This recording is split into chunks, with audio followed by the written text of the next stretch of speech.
Hello बच्चों। कल हमने संज्ञा के बारे में जाना। एक शब्द में हम संज्ञा का अर्थ कहें तो संज्ञा नामों को कहा जाता है। नाम ही संज्ञा है, यही हमने कल जाना। आज हम संज्ञा के भेदों के बारे में जानेंगे कि संज्ञा के कितने भेद होते हैं, प्रकार कितने होते हैं संज्ञा के, और प्रत्येक प्रकार की परिभाषा और उसके उदाहरणों को हम स्पष्ट करेंगे। सबसे पहले आता है संज्ञा के प्रकार। संज्ञा तीन प्रकारों की होती है, तीन भेद होते हैं संज्ञा के: व्यक्तिवाचक, जातिवाचक, भाववाचक। ये तीन प्रकार की संज्ञा होती है, तीन भेद संज्ञा के माने गए हैं। पहला है व्यक्तिवाचक संज्ञा। जिन संज्ञा शब्दों से विशेष व्यक्ति, विशेष वस्तु, विशेष स्थान आदि के नामों का बोध होता है उसे व्यक्तिवाचक संज्ञा कहते हैं। कोई भी विशेष व्यक्ति है, विशेष स्थान है या विशेष वस्तु है तो वहाँ पर व्यक्तिवाचक संज्ञा होती है। जैसे एक उदाहरण हम ले, मेरे प्रिय दोस्त का नाम ऐश्वर्या है, वह दिल्ली में रहती है, उसका प्रिय खेल क्रिकेट है, वह विराट कोहली की बल्लेबाजी देखने में उसे बड़ा मज़ा आता है। तो इस पैराग्राफ में हमने देखा, इस अनुच्छेद में, कि यहाँ पर ऐश्वर्या, विराट कोहली, दिल्ली, क्रिकेट ये विशेष वस्तु के, विशेष व्यक्ति के, विशेष खेल के नाम हैं। अतः ये व्यक्तिवाचक संज्ञा, जहाँ विशेष हो, स्पेशल है, स्पेशल पर्सन है, स्पेशल कोई थिंग है या स्पेशल प्लेस है तो वहाँ पर व्यक्तिवाचक संज्ञा होती है। ठीक है, क्लियर हुआ। दूसरा आता है जातिवाचक संज्ञा। जातिवाचक संज्ञा क्या होती है? जिन संज्ञा शब्दों से किसी वर्ग या जाति का बोध हो उन्हें जातिवाचक संज्ञा कहते हैं। कि ऐसे शब्द जिनसे हमें किसी जाति का, किसी वर्ग का बोध हो रहा है, किसी कैटेगरी का पता चल रहा है। जैसे अध्यापक, अध्यापक शब्द से एक पूरी कैटेगरी की, हाँ अध्यापक एक वर्ग है, पूरी एक जाति है, समुदाय है ना, उसका अर्थ है। तो ये यहाँ स्पष्ट हो रहा है। विद्यार्थी, विद्यार्थी शब्द से कि हाँ विद्यार्थी एक वर्ग है, कैटेगरी है। ठीक है, तो ये जहाँ पर ऐसे शब्द हैं जो किसी वर्ग या जाति का हमें बोध कराते हैं उन्हें जातिवाचक संज्ञा कहते हैं। ठीक है, जितने भी ऐसे वर्ग होते हैं जो हमें स्पेसिफाई कराते हैं कि ये जाति है, पर्टिकुलर कैटेगरी है ये, जैसे जानवर है ना, तो जानवर की जो कैटेगरी है, जो वर्ग है, वो जातिवाचक संज्ञा में आएगा। जानवर शब्द जातिवाचक संज्ञा में आएगा। ठीक है ना। और यदि हमने शेर कह दिया तो शेर तो एक विशेष हो गया, तो विशेष नाम हो गया, तो वह व्यक्तिवाचक में चला जाएगा। ठीक है ना। तो इस तरह वर्ग या जाति का बोध कराने वाले नामों को जातिवाचक संज्ञा कहते हैं। ठीक है। तीसरा आता है भाववाचक संज्ञा। भाववाचक संज्ञा क्या होती है? जिन संज्ञा शब्दों से गुण, दशा और अवस्था का बोध होता है, जिनसे किसी व्यक्ति के रंग, रूप, गुण, दोष, इन सभी अवस्थाओं का हमें पता चलता है, तो वहाँ पर भाववाचक संज्ञा होती है। ऐसे शब्दों को हम भाववाचक संज्ञा के अंतर्गत कहते हैं। जैसे रंग, रूप, काला है, गोरा है ना, बूढ़ा है, बच्चा है, ये अवस्था, हंस रहा है, हंसना, रोना, चिढ़ना, गुस्सा, ये सभी अवस्थाएं जो होती है ये भाववाचक संज्ञा के अंतर्गत आती है। तो ये तीनों प्रकार की संज्ञाएं मुख्य रूप से होती है, व्यक्तिवाचक, जातिवाचक और भाववाचक। ये प्रमुख भेद माने गए हैं संज्ञा के।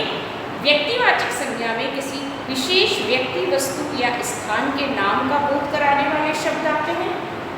जातिवाचक संज्ञा के अंतर्गत वर्ग या जाति का बोध कराने वाले शब्द आते हैं। भाववाचक संज्ञा में किसी के गुण, दोष, अवस्था आदि को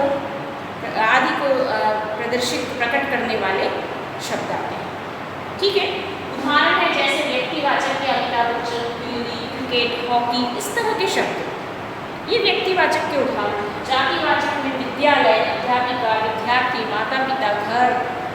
जानवर आदि, है ना, ये सभी जातिवाचक हुए। शहर, भाववाचक संज्ञा। अब शहर जो है, गांव, शहर, ये जातिवाचक में आएगा। और दिल्ली, चित्तौड़गढ़, ये किसमें आएगा? व्यक्तिवाचक। ठीक है। भाववाचक संज्ञा के उदाहरण है जैसे अच्छाई, बुराई, हरियाली, बुढ़ापा, थकान, बचपन, ये सभी इस तरह के जो शब्द हैं जो गुण दोष अवस्थाओं को प्रकट करते हैं, वे सभी भाववाचक संज्ञा के अंतर्गत आते हैं। यहाँ हमें एक ध्यान आपको रखना है एक बात का, कि कभी कभी क्या होता है कि व्यक्तिवाचक संज्ञाएं भी जातिवाचक संज्ञा के रूप में प्रयोग की जाती हैं। क्यों? क्योंकि कुछ व्यक्ति अपने गुणों या विशेषताओं के कारण बहुत अधिक प्रसिद्ध हो जाते हैं और वे उस गुण या विशेषता के कारण के पर्याय बन जाते हैं, मतलब एग्जाम्पल बन जाते हैं हमारे लिए, है ना। कुछ लोग अपनी गुणों और अपनी विशेषताओं के कारण बहुत अधिक प्रसिद्ध हो जाते हैं, वो उनकी गुण और विशेषता हमारे लिए एक मिसाल बन जाती है, उदाहरण बन जाती है। तो ऐसी स्थिति में इनका प्रयोग जो किया जाता है, ऐसे व्यक्तिवाचक संज्ञा का प्रयोग ऐसी स्थिति में जब वे बहुत अधिक गुणों और विशेषताओं के कारण हमारे लिए उदाहरण बन गए हैं, तो ऐसी स्थिति में उन शब्दों का प्रयोग जातिवाचक संज्ञा के रूप में भी किया जाता है। जैसे श्रवण कुमार पितृभक्ति के लिए जाने जाते हैं कि माता पिता की सेवा के लिए उनका नाम लिया जाता है कि वो बहुत बड़े मात्र पितृभक्त थे, श्रवण कुमार। कर्ण दानवीर कहा जाता है कि कर्ण दान के लिए प्रसिद्ध है, वे बहुत महान दानी थे, है ना, ऐसा कहा जाता है। तो जातिवाचक के रूप में भी हम इसका प्रयोग इस प्रकार कर सकते हैं कि कलयुग में भी, आज के इस युग में भी श्रवण कुमारों की कमी नहीं है। तो श्रवण कुमार जातिवाचक संज्ञा का उदाहरण बन गया, है ना, कि श्रवण कुमार से मतलब ऐसी जाति, ऐसे वर्ग के बच्चे जो अपने माता पिता का कहना मानते हैं, उनकी सेवा करते हैं, उन बच्चों को श्रवण कुमार की कैटेगरी में ले लिया गया। तो ये जातिवाचक संज्ञा का यहाँ पर व्यक्तिवाचक होते हुए भी ये गुणों और विशेषताओं के कारण जातिवाचक संज्ञा में प्रयोग किया गया। ठीक है। कर्ण के लिए जैसे तुम नहीं जानते कि वो तो बहुत बड़ा, ऐसे लोग कर्ण होते हैं या वो बहुत बड़ा कर्ण बन गया, कर्ण के समान दानवीर है ना, या ये पूरी नगरी ही कर्णों की नगरी है, दानवीरों की नगरी है। तो ऐसा अगर कहा जाए तो कर्ण भी एक जाति विशेष को यहाँ प्रकट, कर्ण शब्द एक जाति विशेष को प्रकट कर रहा है। दान देने वाले लोग, है ना, दान देने वाले जो लोग हैं, दानवीर लोग हैं, वो कर्ण होते हैं, कर्ण के समान होते हैं। तो यहाँ ऐसा कभी कभी होता है कि व्यक्तिवाचक संज्ञा का प्रयोग जातिवाचक संज्ञा के रूप में किया जाता है। कभी कभी ऐसा भी होता है कि जातिवाचक संज्ञा के कुछ शब्दों का प्रयोग व्यक्तिवाचक के रूप में भी किया जाता है। जैसे वे जातिवाचक होते हुए भी व्यक्तिवाचक के रूप में प्रयोग में आते हैं। जैसे मदर टेरेसा, मदर शब्द मदर टेरेसा के लिए और पंडित शब्द पंडित जवाहरलाल नेहरू के लिए। तो उदाहरण के लिए पंडित जी ने लाल किले पर झंडा फहराया, मदर जीवन भर गरीबों की सेवा करती रही। तो इस तरह ये दोनों शब्द जातिवाचक होते हुए भी व्यक्तिवाचक के रूप में प्रयोग किए जाते हैं ना, कि वे व्यक्ति विशेष का हमें बोध कराते हैं। है तो मदर तो एक जाति है, पंडित भी एक जाति वर्ग के लिए प्रयोग में लिया जाता है ना। पूरा पंडित यानी पूरा एक वर्ग, मदर यानी पूरा एक समुदाय, पूरा एक वर्ग, कैटेगरी। तो उन शब्दों का प्रयोग उन्हें विशेष स्थान, विशेष व्यक्ति के रूप में जाना जाता है, इसलिए उन शब्दों का प्रयोग व्यक्तिवाचक के रूप में भी किया जाता है। तो इस तरह संज्ञा की परिभाषा और संज्ञा के भेदों के बारे में हमने जाना। व्यक्तिवाचक, जातिवाचक और भाववाचक संज्ञा की परिभाषा और उनके उदाहरणों को हमने देखा। इसके अलावा भी अंग्रेजी व्याकरण के अनुसार कुछ विद्वानों ने संज्ञा के इन 3 भेदों के अलावा 2 भेद और माने हैं, समूहवाचक और द्रव्यवाचक। ये 2 भेद और संज्ञा के माने गए हैं, समूहवाचक और द्रव्यवाचक। समूहवाचक में ऐसे शब्द, संज्ञा शब्द जो किसी समुदाय या समूह का बोध कराते हैं, जैसे कक्षा, झुंड, सेना, समूह, है ना, सेना। सेना का मतलब कि बहुत सारे, जिसमें सैनिक हैं, कक्षा यानी जिसमें बहुत सारे विद्यार्थी हैं, समूह है, जो हमें समूह, ऐसे शब्द जो हमें समूह या समुदाय का बोध करा रहे हैं, वे समूहवाचक संज्ञा के अंतर्गत आते हैं। दूसरा है द्रव्यवाचक, कि जो हमें किसी पदार्थ या द्रव्य का बोध कराते हैं, है ना, जैसे कोयला, चीनी, सोना, चांदी, है ना, ये हमें किसी धातु के बारे में, मेटल के बारे में बता रहे हैं, किसी ऐसे द्रव्य के बारे में बता रहे हैं, है ना, तो ये पदार्थ द्रव्यवाचक से, ये शब्द द्रव्यवाचक संज्ञा के अंतर्गत आते हैं। तो वैसे तो हिंदी के मुख्य रूप से, हिंदी में संज्ञा के मुख्य रूप से 3 भेद माने गए हैं। ये 2 भेद अंग्रेजी व्याकरण के अनुसार माने गए हैं। तो आपको इन तीनों भेदों को ध्यान रखना है। मुख्य रूप से 3 भेद हैं, ठीक है। अगर पूछा जाए कि संज्ञा के कितने भेद हैं, तो आप में उत्तर में लिखेंगे मुख्य रूप से संज्ञा के 3 भेद हैं। इन तीनों के बारे में लिखने के बाद आप नीचे एक लाइन में लिख सकते हैं कि अंग्रेजी व्याकरण के अनुसार कुछ विद्वानों ने संज्ञा के 2 और भेद माने हैं, जो कि इस प्रकार हैं, समूहवाचक और द्रव्यवाचक, ठीक है।